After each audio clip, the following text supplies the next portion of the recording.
Today, I want to invite each one of you to join me in my journey when I was diagnosed with breast cancer in August of 2016 and how I found a way to heal naturally.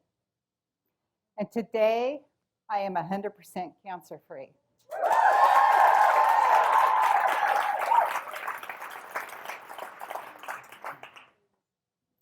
I was born in the 1950s into a family that I would call the perfect family, but we all know there's no such thing as a perfect family.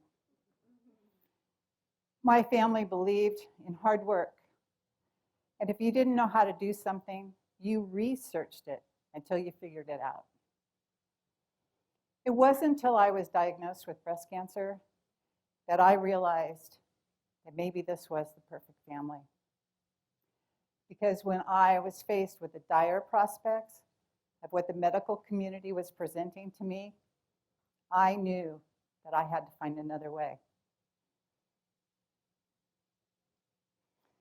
The first thing my oncologist did was referred me to a radiologist. And I remember that day. It was a beautiful summer day, and I love summertime. I love the birds that sing in the trees. I love the flowers that bloom. I can still smell the roses. But on this particular day, I found myself driving into a parking lot. I found a place to park. And as I got out of my car and walked up to the door and stepped inside, I was greeted by the receptionist who told me to have a seat in the waiting room. As I sat in the waiting room and I looked around at all the hopelessness on the faces of the people that sat in that room, it was hard to breathe. Finally, my name was called, and I was led into this little room where I sat in this hard metal chair in the corner, and I waited for the doctor to come in. When the doctor finally came in, he was a strange-looking man. And as I looked into his face, I don't know if it was the tone of his voice or the look in his eyes, but I felt like a fly who had been caught in a spider web. He proceeded to tell me the procedure for radiation. Don't worry, your breast will get a little burnt, but it'll heal. We try really hard not to get your heart and lungs, but there's no guarantee. So I said, what happens to the tissue inside your breast? Does that heal also? No, that will always remain radiated tissue. It will be hard and lumpy. I knew in that moment that I was not going down that path. When I left his office that day, I felt completely devastated. I drove myself home, where I found myself all alone, and I started to sink into a deep despair. And in that dark night of my soul, I knew I had two options.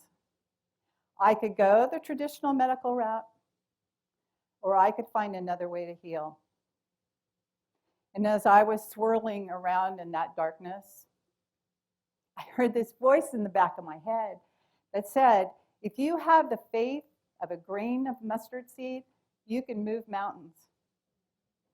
And I knew in that moment that I would find a way. I didn't know how, I didn't know what it was going to be, but I would find a way. And the very next day, a series of events unfolded that led me to a nutritionist, an integrated doctor, and a naturopath oncologist. And these three incredible women all had a very important message for me, that if I truly wanted to heal, it was about healing my body, my mind, and my spirit. So I began to eat foods that were good for my body, foods that would actually kill cancer cells, build up my immune system. Simple things like strawberries and walnuts. And I began to avoid foods that actually cause inflammation in your body, weaken your immune system, and feed cancer cells. Things like processed foods that contain so many chemicals that our bodies cannot process at all. And the number one thing the cancer feeds on, sugar.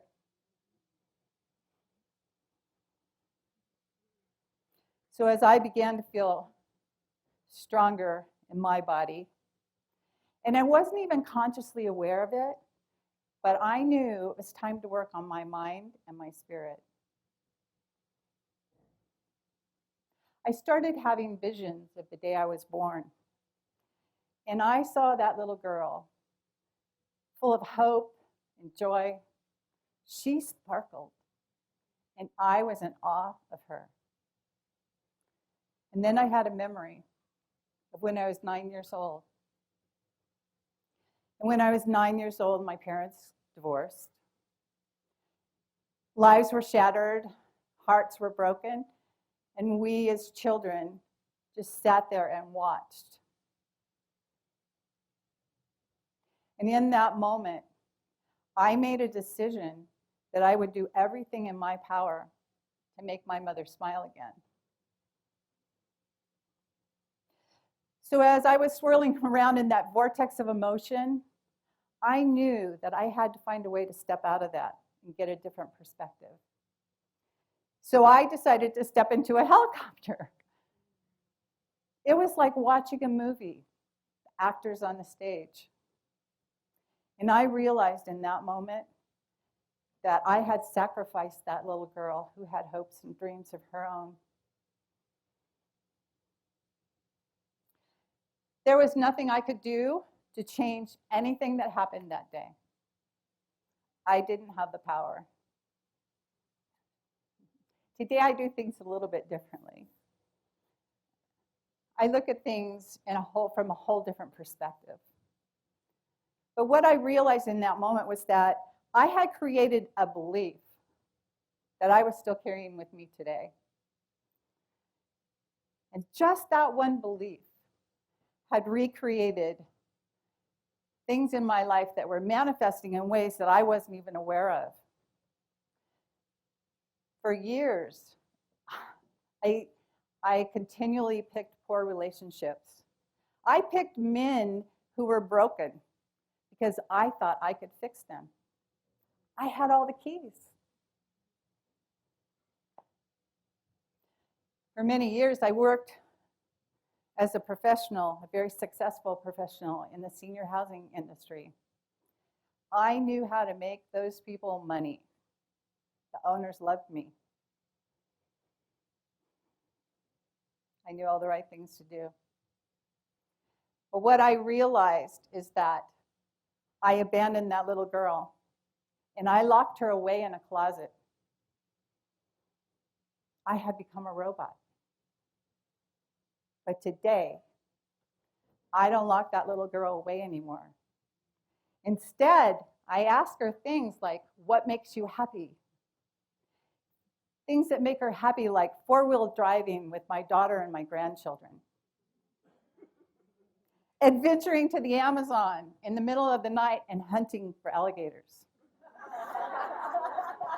Who knew? The reason I'm telling you this today, why it's so important for you to eat good food and take good care of your body and know what kind of emotions you're carrying in your body, is that about 10 years ago, they started studying what's called epigenetics. Epigenetics is a study of how our genes send a sequence to our DNA and tell our DNA what to feed the cells. So we all know we have cells in our body, right? And we all know that in those cells is our DNA. And we all know in that DNA are our genes. And our genes are impacted by what you eat. Are you getting enough sleep? How much stress do you have in your life? And those genes trigger the DNA to either create healthy cells or allow disease in your body. I'm not telling you this today because just to people who have disease. It's not about me healing from cancer. It's about you living your lives to the fullest so that we together collectively can leave a legacy of healthy living to our children, our grandchildren, and future generations. I didn't know how far I had come until one day, about 2 months ago, my granddaughter asked me if I would give 2 of her friends a ride home. The girls were sitting in the back seat, and the 2 girls were talking about how they wished they had a grandmother they could talk to. And I heard my granddaughter say, "My grandma is the coolest."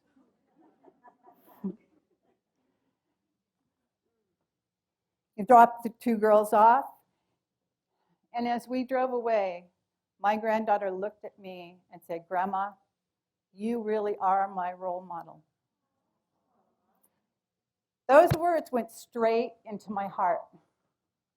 There's nothing to me more precious in this whole world than to know that I'm making an impact in my granddaughter's life.